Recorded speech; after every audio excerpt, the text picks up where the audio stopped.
We're here at one of Melbourne's most famous landmarks. The imposing MCG looms in the background, and next to a wonderful statue of Norm Smith, one of Melbourne's greatest ever Aussie Rules players. And I thought I'd take this opportunity. I've had a few questions through on Twitter from the guys at Rugbydump.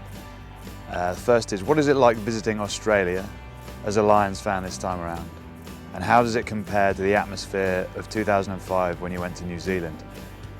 The feeling I get is that this group have come together very quickly. Gats is, very precise in the fact that he wanted the guys to unite, to get together. He gave them the time to socialise at the start of the tour. I think that was really important. I think that's one thing we didn't get quite right in 2005.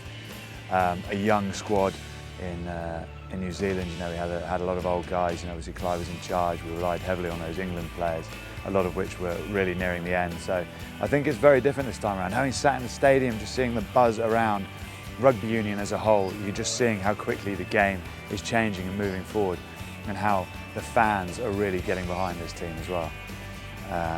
Next question, thoughts and prediction for the second test.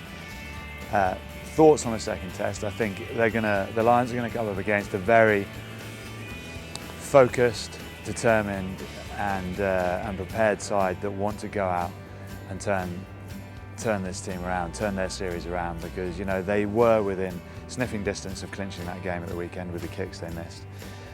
But having said that, I do think the Lions are in particularly dominant mood, and having listened to the captain this morning at the press conference, Sam Warburton, he wants the job done this weekend. He doesn't want to worry about going on to next week. He wants it done here and now and history to be made. And I think that's how they're preparing for this test match, and that's how I see it going. I see the Lions winning by about 7 to 10 points this week.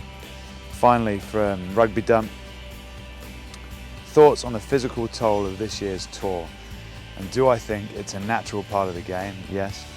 Or it's a pity to some extent, as both sides have already been quite badly affected. Okay, so yes, there are a serious number of injuries. I've never seen a game where 3 players have been stretchered from the field.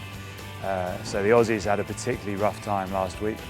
Most of those have come back. Berwick Barnes, obviously, and McCabe, and not making it back onto the pitch, sadly. But it is part and parcel of the game these days, and injury is just what you have to expect as a professional player. Videos every day, so see the Lions tour through my eyes. See you soon.